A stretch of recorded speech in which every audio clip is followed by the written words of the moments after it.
previous lecture we looked at models which are production and consumption models, which means if we consider a particular item, we can produce this item at the rate of P per year, while the demand for this item is D per year. So, obviously in order to meet the demand, our production rate P has to be greater than D or greater than or equal to D, or most of the times P is greater than D.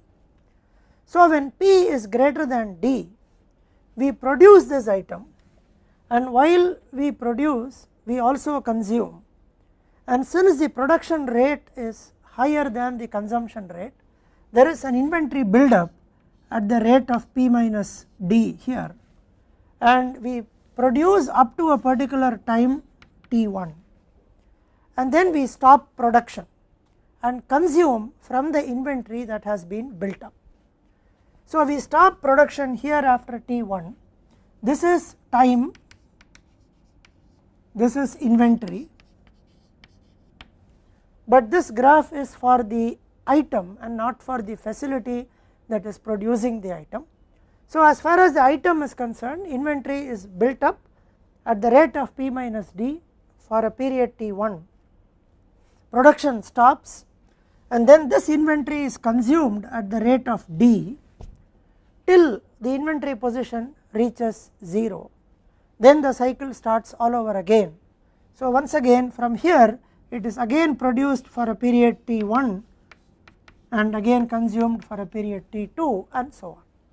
So, we derived the expression for the economic batch quantity, which was called EBQ, very similar to EOQ.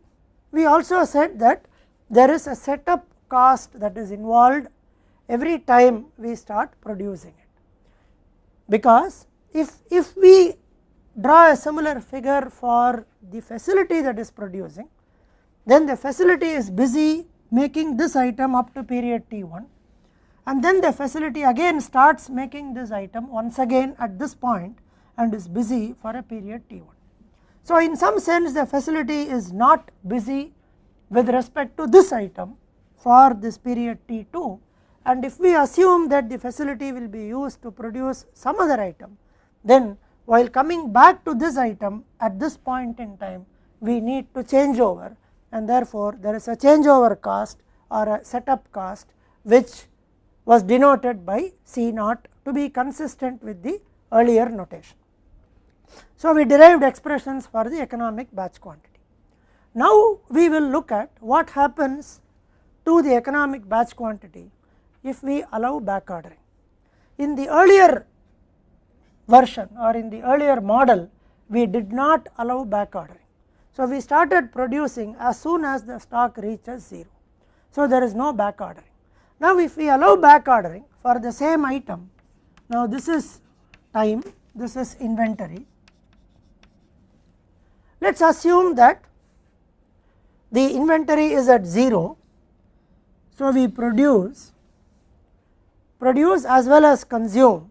So, inventory is growing at the rate of P minus D. Now, we stop production at this point and start consuming, let us say we come to 0.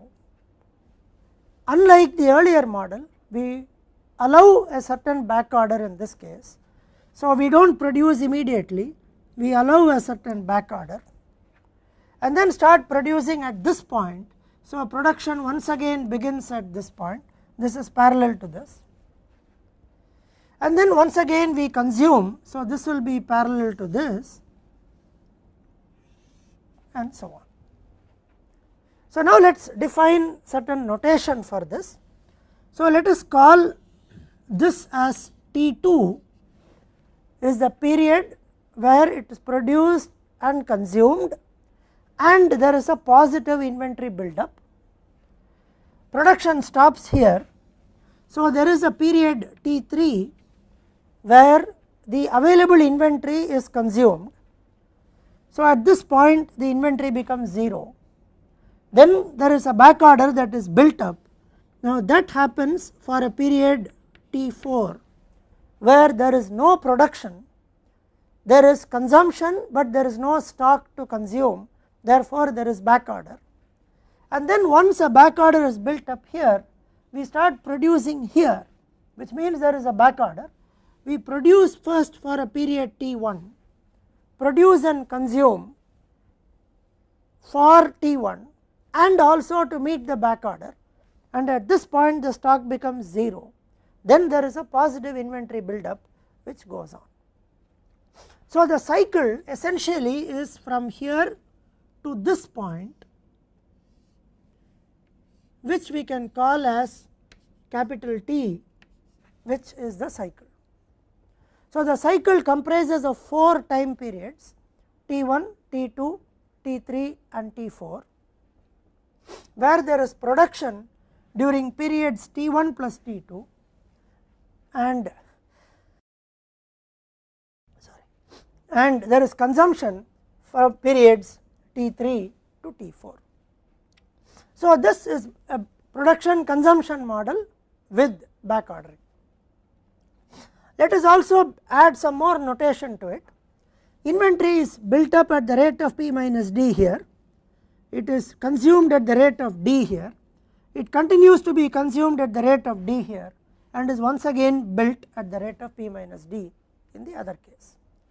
We will also define IM as the maximum inventory that we have in this system, and we will define S, which is this height, as the back order that we build in this system. Now let us try and write down the necessary total cost equation for this.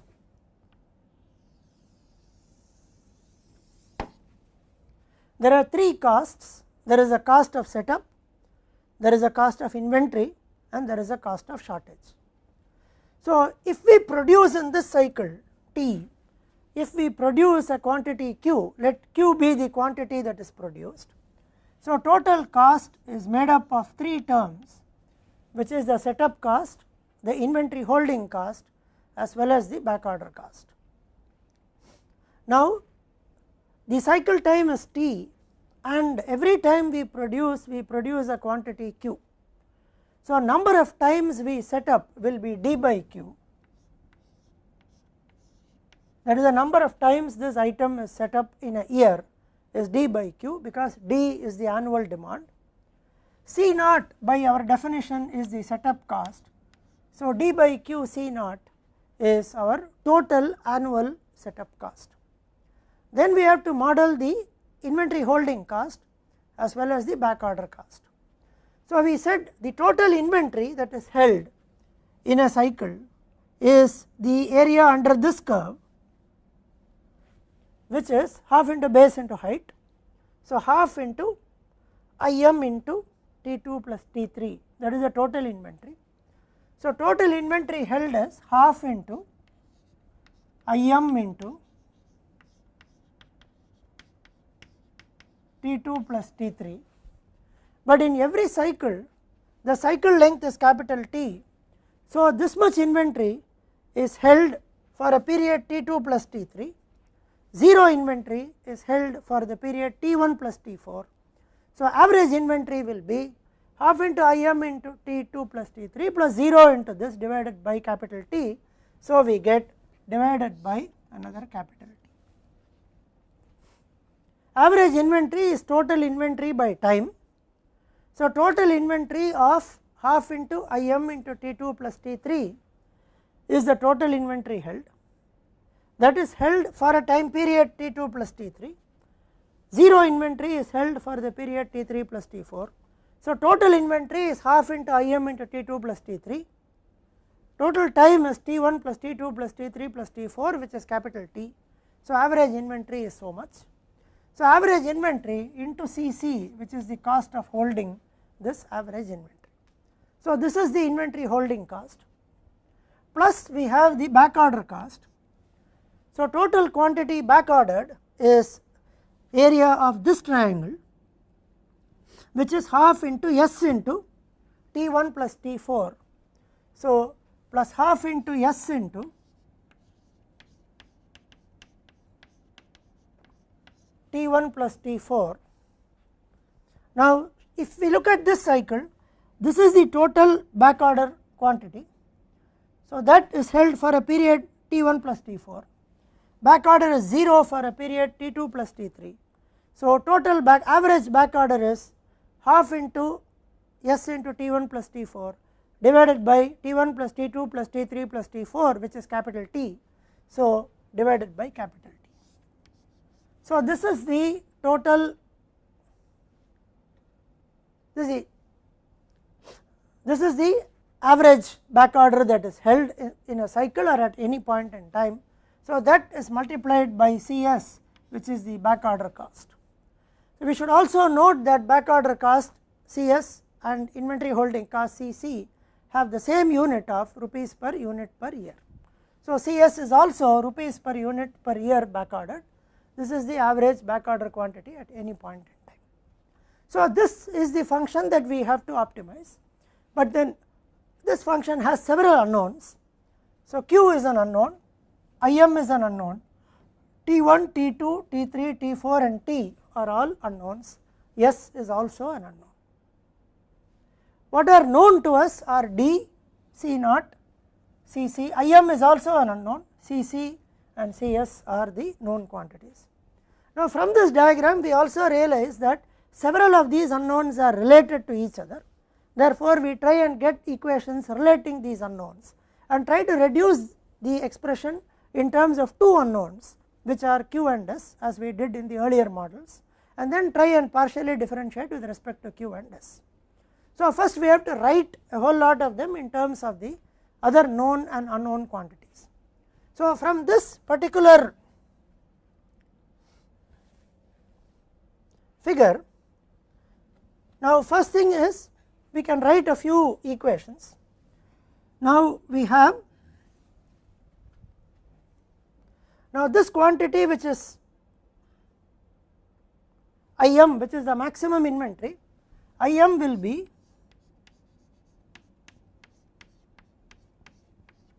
P minus D into T2, because inventory grows at the rate of P minus D for a period T2, and the same Im is equal to D into T3 because it is consumed at the rate of this. So, D into T3.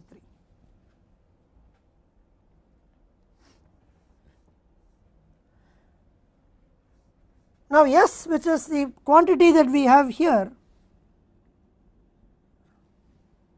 Now, from here S is this quantity. So, S, the quantity back ordered is P minus D into T1. So, S is equal to P minus D into T1, which is also equal to D into T4, because this is the consumption for demand is at the rate of D for a period T4, that is the back order. So, S is equal to D into T4. We also have Q, which is the quantity that is produced. Now, whenever we produce for a period T1 plus T2. So, Q is equal to P into T1 plus T2.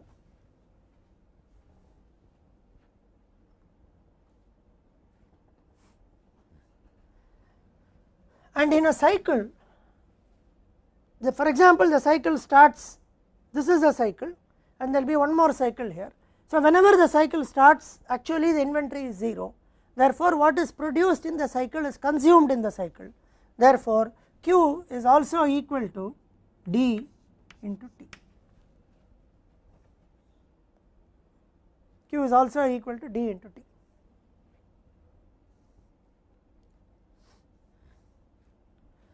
And we also have from similar triangles, this is Im, this is S.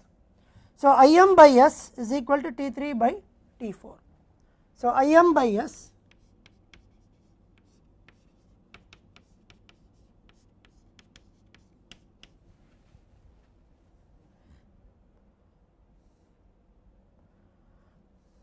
also,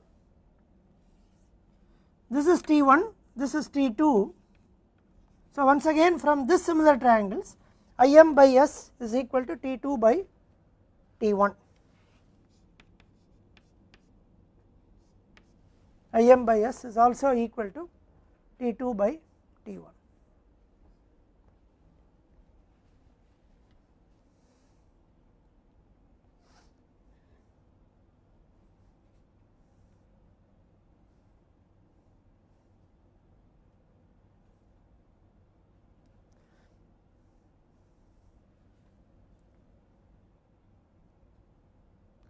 Now, let us write a few simple equations from this.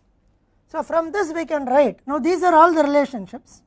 So, from this we can write Im plus S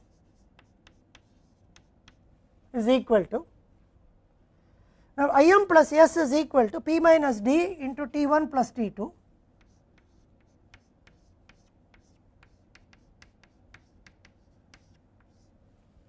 P minus D into T1 plus T2.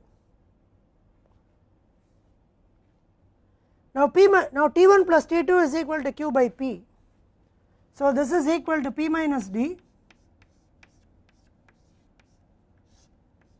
into Q by P, because from here T1 plus T2 is equal to Q by P. So, Im plus S is equal to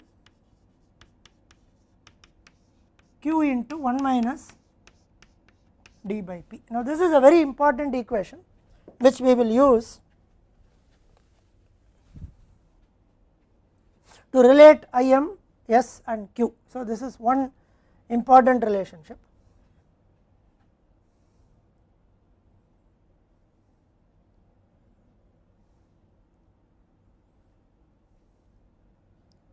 Now, we also have P minus D into T2 is equal to D into T3. So, P minus D into T2 plus P minus D into T1. So, P minus D into T1 plus T2 is equal to D into T3 plus T4 D into T3 plus T4. Now, we take this D into T1 plus T2 on the other side. So, P into T1 plus T2 is equal to D into T1 plus T2 plus T3 plus T4. So, we also know that this capital T is T1 plus T2 plus T3 plus T4. So, this is equal to dt.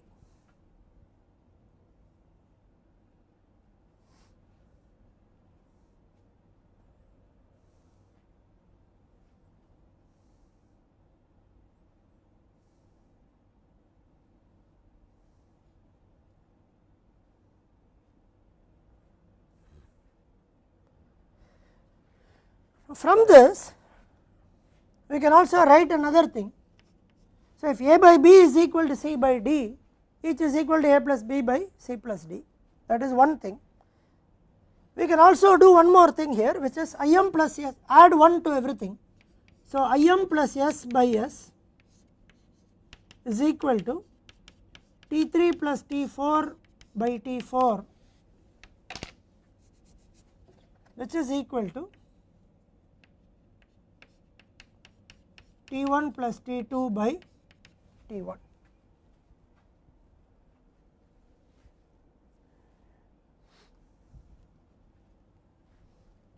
We can actually write another thing, let us not do this, let us do here.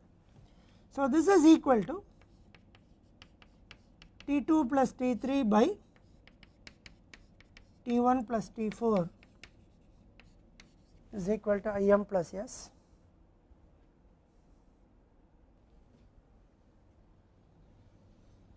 Okay, we can write another thing from here. So, Im is equal to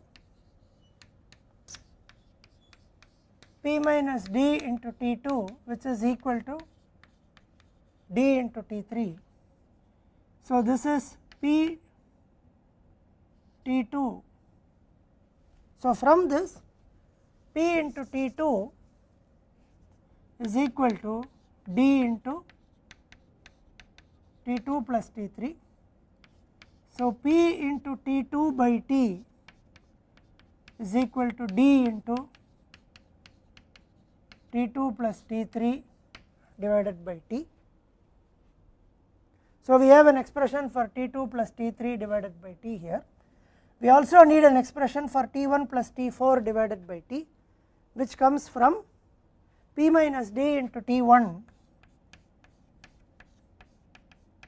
is equal to D into T4, from which P T1 by T is equal to D into T1 plus T4 by T.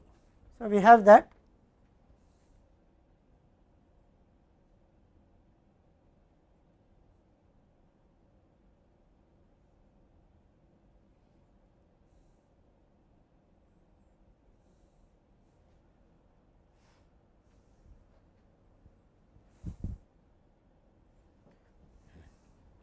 Now, from this you can write T2 plus T3 by T is equal to P T2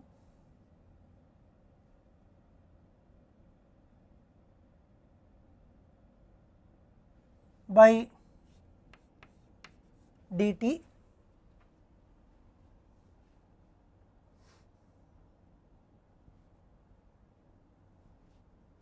Now, dt is q. So, P T2 by q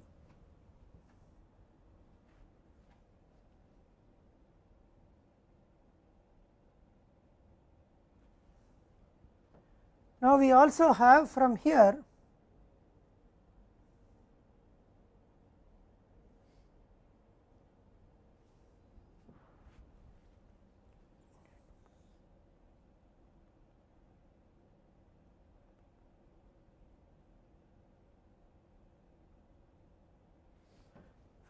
we can have another relationship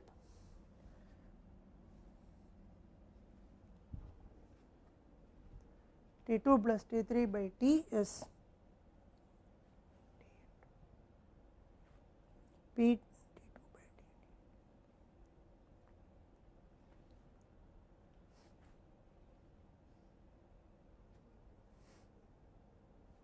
From here we know that T2 is equal to Im by P minus D. So, this will be P into T2 is Im by P minus D.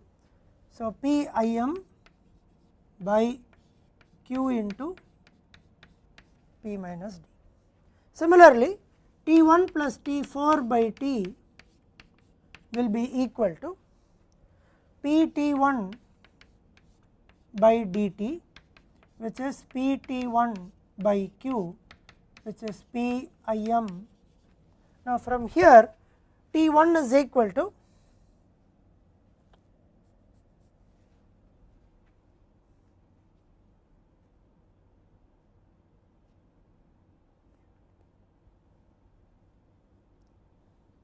T1 is equal to S by P minus D. So, P into from here P T1 by Q. So, from this T1 is S by P minus D. So, P into S by Q into P minus D. So, now we have derived all these expressions that relate all of them. So, all we now need is to substitute them. So, when we substitute, you get Tc is equal to d by q c naught, that comes from here.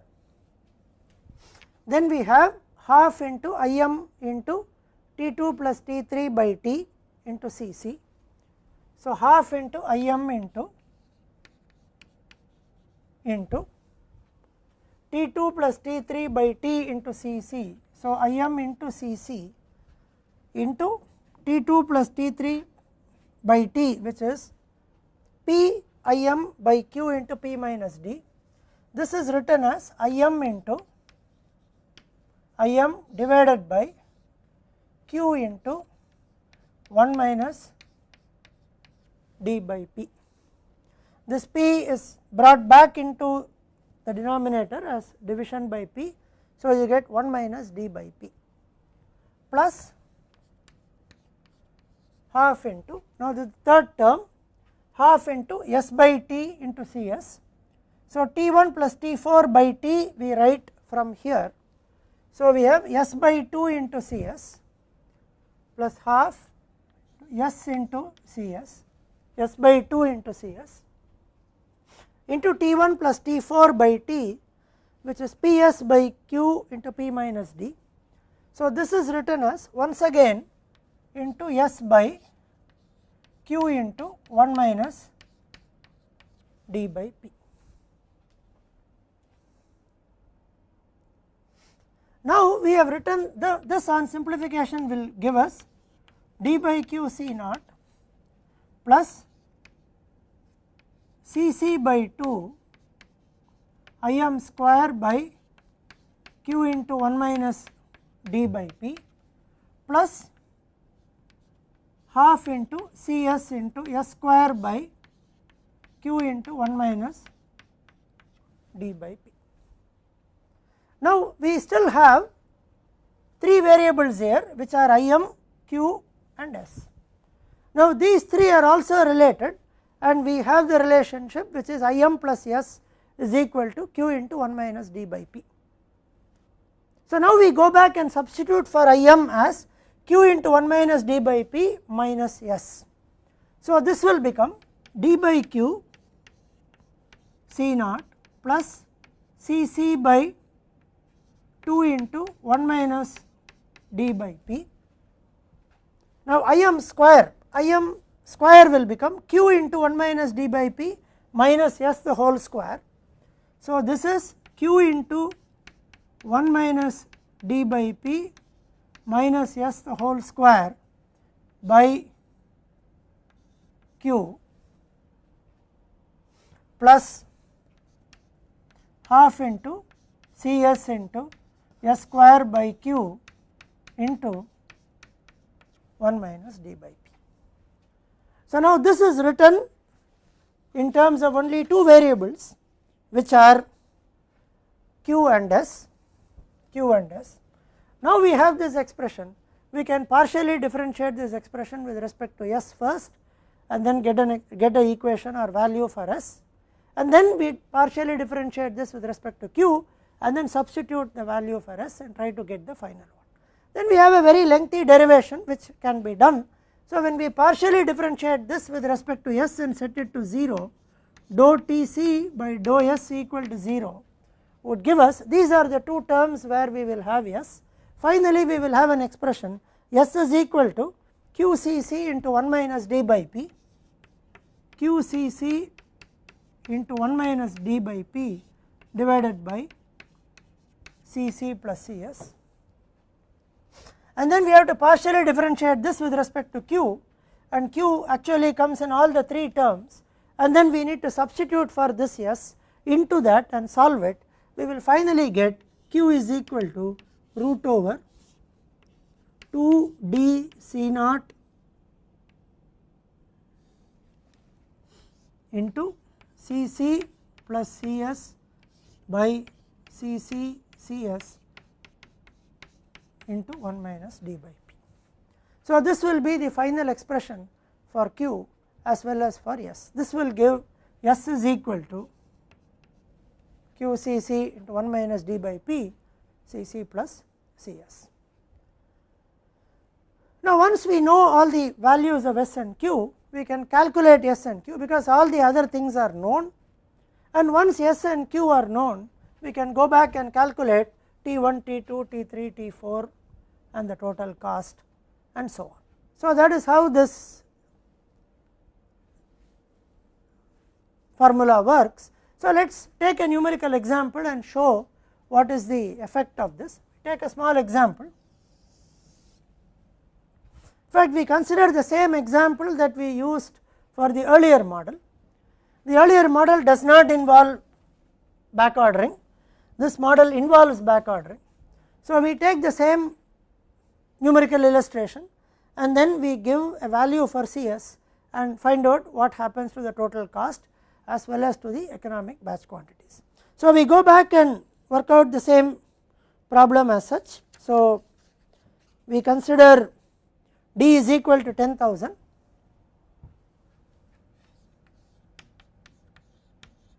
D equal to 10,000 C naught is equal to 300, Cc equal to 4 and P equal to 20,000.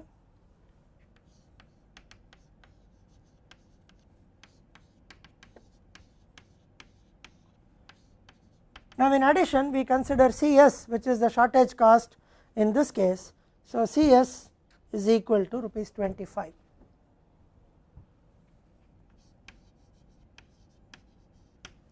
Equal to rupees 25. So, once we consider this, the first thing we do is we need to find out Q. So, Q is equal to root over 2 into 10,000 into 300 into 29, which is Cc plus Cs, 25 plus 4. Note that both of them have a unit of rupees 4 per unit per year, rupees 25 per unit per year. Cc plus Cs divided by Cc into Cs, which is 100, 25 into 4, into 1 minus d by P, which is 1 minus half, 1 minus 10,000 by 20,000, which is 1 minus half. So, this on simplification would give us a value of 1865.48.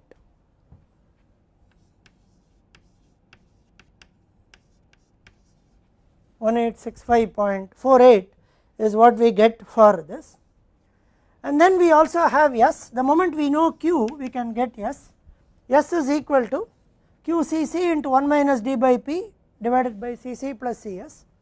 So, this is 1865.48 QCc into 4 QCc by Cc plus Cs is 29 into 1 by 2, 1 minus d by P is half, so into 1 by 2.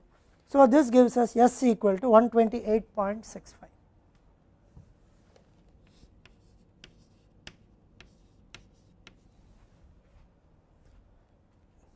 Now, we can calculate IM, which is the maximum inventory. From this equation, IM plus S is equal to Q into 1 minus d by P. D by P is half. So, Q into 1 minus d by P is 932.7. 932.7 minus 128 would give us something like 804.09.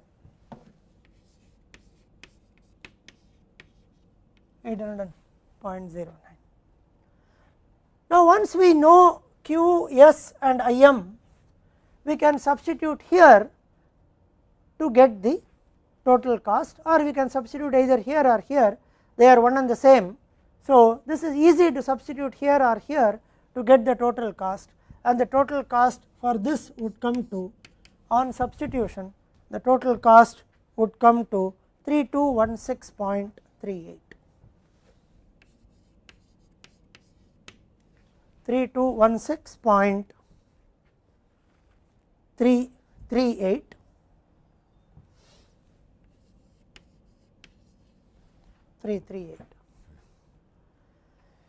Now, in order to see the effectiveness of the back ordering, the only thing we could immediately do is to see what happens if we did not allow back ordering. This model allowed back ordering, this model did not allow back ordering. So, we could go back and compare with the numerical result of the numerical illustration if we did not have back ordering, or if Cs is equal to infinity. So, when Cs is equal to infinity, this model will automatically become this model. We have anyway solved the same numerical illustration for the third model or for the other model. So, when we do this, we get Q is equal to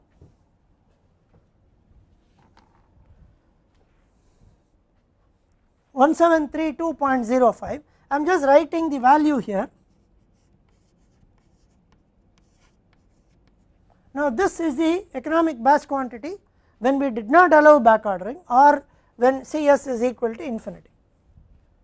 Now, in that case, the maximum inventory was 866.03, IM was 866.03,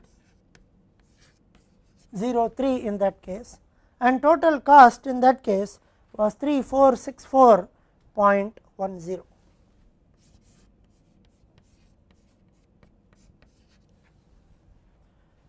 Now, what do we gain by comparing? The first thing that strikes us is when we have CS or when we can allow back ordering, the total cost comes down 3216 versus 3464 when CS was infinity. The same result when we go back in time to compare the first two inventory models for items that we buy, where we showed that if we allow back ordering, it actually works out cheaper per year than the case without back ordering. The case without back ordering can be seen or assumed to be CS equal to infinity. So, the cost comes down. Now, what happens to the total production quantity per cycle? Now, when we allow back ordering, the quantity that we produce is 1865.48. So, for the same annual demand, T, which is the cycle, becomes smaller because this quantity is higher. We can also show, even though we have not shown it explicitly, we can show that in this model actually the cost is a trade off between this and these two put together. In fact, at optimum this cost will be equal to those two costs. For example, we can easily show that now when Q is equal to 1865.48, the number of times we order we produce in a year is D by Q, which is 10,000 divided by 1865.48, which is 5.36 into 300 is 1608. So, this component is 1608, the total is 3216. So, obviously this is equal to this. So, what happens here is the production quantity per cycle is higher and slightly lower, the cycle length or duration comes down slightly. Secondly, there is, even though the production quantity is slightly more 1865.48, there is a back order which is also eventually cleared, and then the average inventory here actually comes down to 804 against 866 in the earlier case. The average, the IM maximum inventory that is there in the system comes down because of the back order, and the total cost comes down because this IM is essentially held for a slightly shorter period compared to 866.03 being held. So, inventory cost comes down, back order cost goes up, but eventually the order cost balances these two costs and the total cost comes down. So, when we have the production consumption model, if we can allow back ordering, then we allow back ordering. The result is very much dependent on the value of CS that we have. So, only if we know CS accurately, or if there is enough protection in the system in terms of additional inventories and so on, then one could think in terms of applying this model. But if we are not sure about CS and if we do not have the extra cushion of some additional help, then it is better to assume CS to be infinity and then use the earlier model and not try and optimize further on the cost by allowing for back ordering and assuming a certain CS. The strength of this model lies, or the usability of this model lies in the exact computation or exact estimation of CS. So, if CS can be estimated accurately and it is not going to hurt us if we allow a back ordering, then this model can be used, otherwise this model has to be used. Now, let us come back to the old model where we do not allow back ordering, which is this model.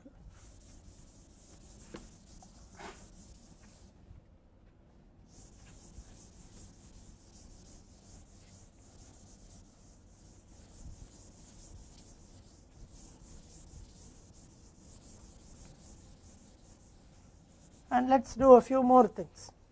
Now, let us assume that we have this for one particular item.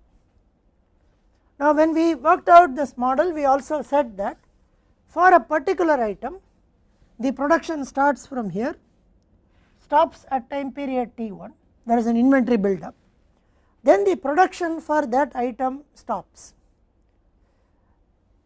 The consumption takes place from the inventory that has been built up. Now, if we start looking at the same graph from the facilities point of view, then it will look like this.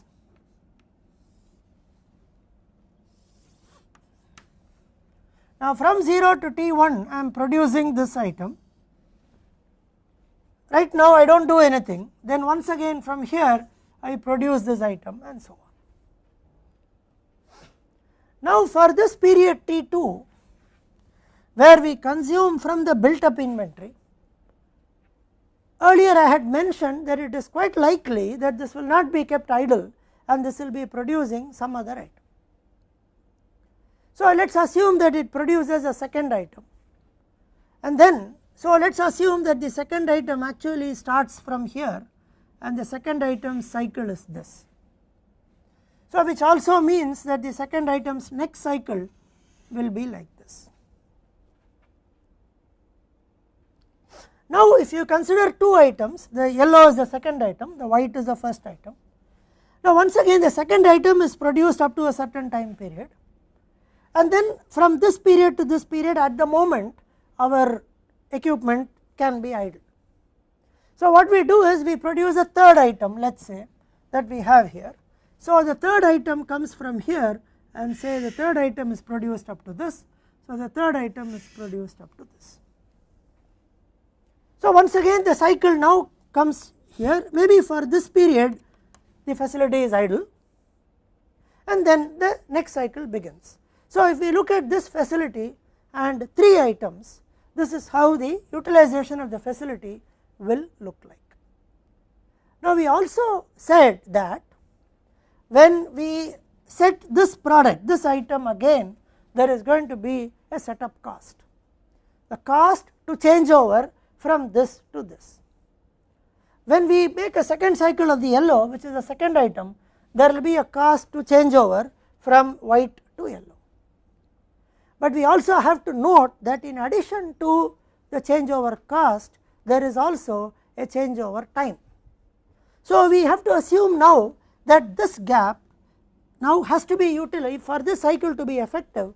This gap should be enough for the time of 3 changeovers, because somewhere we have to change over from white to yellow, yellow to blue and then blue to white, which simply means that if we are able to do something like this, now this much is the changeover time to yellow and then the yellow cycle happens.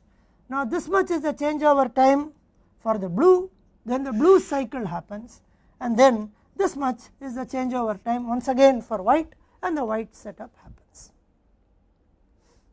Now if we start looking at this problem from the point of view of the facility that is making, if I am making certain number of products, then I should be able to produce the cycle time for each product. It is desirable that the cycle time is the same, so that this cycle time would be the same as this cycle time. We have to draw this thing again little clearly. So there is a small time which is there, and then the yellow, and then there is some time here, and then the blue, and then there is some more time here, and then the white. So now we would like to have this cycle time same, this cycle time same, and so on. So the T has to be the same for all the products, so that we need to find that T, and then there will be individual times which you may call this as T1, this as some T2, this as some T3 and so on, the time you produce each of these items. Then I should be able to build up inventory, and then I should be able to consume and so on. Now can we find out such a T is the next problem if we are given multiple items. Now this problem is called the economic lot scheduling problem. It is called the economic lot scheduling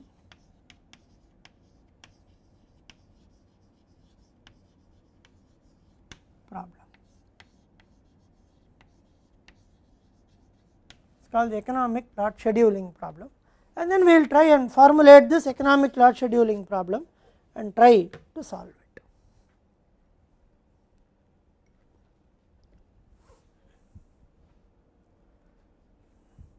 Now if there are n items that we have to produce, there are n items that we have to produce. In this example we showed 3 items, the white, the yellow as well as the blue. For each item there is a setup cost, there is a inventory holding cost, right. So, for example, each item will show a figure like this, but the equipment will show figures like this. Now, if we take a particular item, the only condition is the cycle time T is the same for all the items. Capital T is the cycle time for all of them. So, if the cycle time is T years, then the number of times we produce is 1 by T. So many times in the year we produce. So, number of times we produce is equal to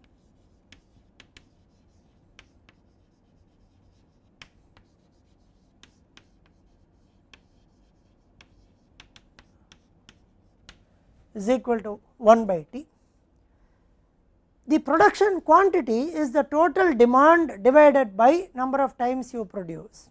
So, production quantity Q will be equal to D divided by 1 by T, which is dt. So, production quantity Q is equal to dt, right. So, for each item, so for the first item, if I find total cost is equal to setup cost plus inventory holding cost. So, setup cost is number of times we produce, which is 1 by T, and every time we produce we incur a setup cost of C naught.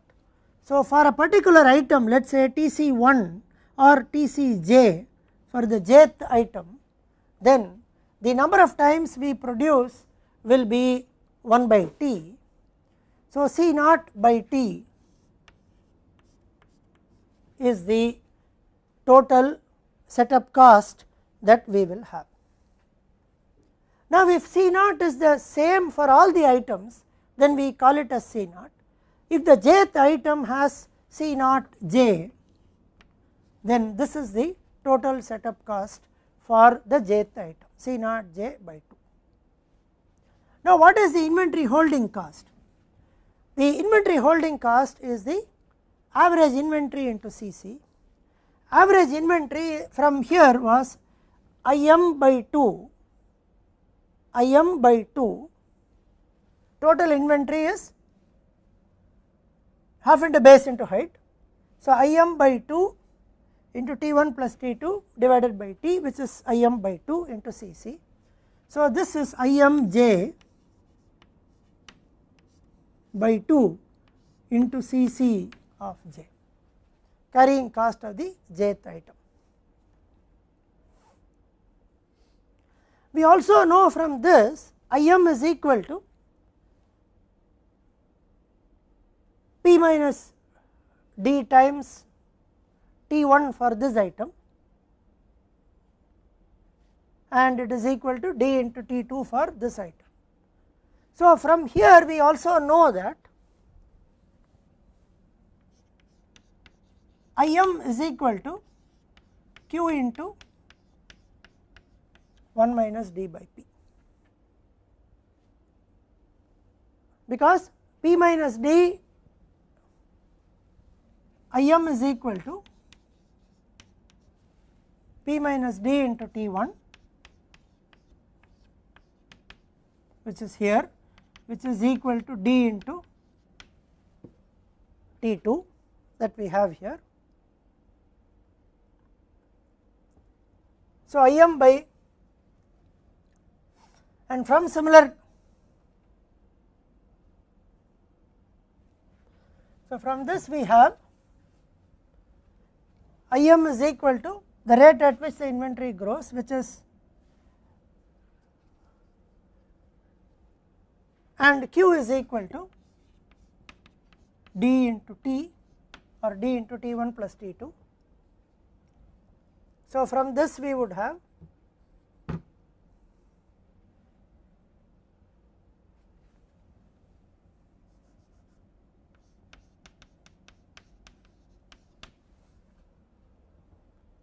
So, P into P minus D into T1. So, P T1 is equal to D into T1 plus T2. Sorry, Q is equal to P T1. So, dividing one by the other would give us Im is equal to Q into 1 minus D by P. This is an important equation. So, from here we know that this is C naught j by T plus Im is equal to Q into 1 minus D by P. So, Qj into 1 minus dj by pj into ccj divided by 2. And we also know that q is equal to dt.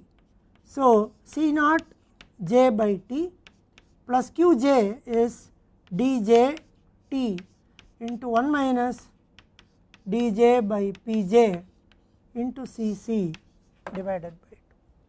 This is your TCJ for all these items. So, C naught j by t plus CCJ dj into 1 minus by 2 pj into cc. This is what we have. So, now we want to find out t such that we minimize the sum of the cost for all the items. This is for the jth item. So, we want to minimize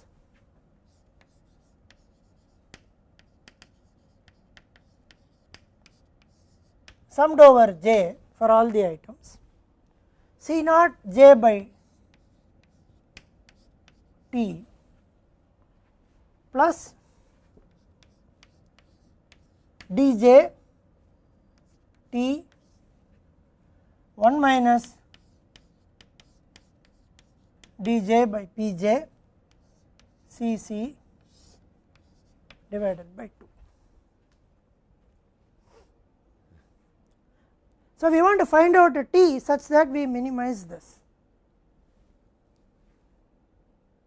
Actually, we observe that what we have written here is very similar to normally writing as d by q into C naught plus Im by 2 into Cc. That is what we have done here, except that we have written it in terms of capital T. But the capital T should also satisfy another important thing, that the time that we have here in this cycle, say between this start and this start, should take care of the production times of all the items plus the changeover times of all the items.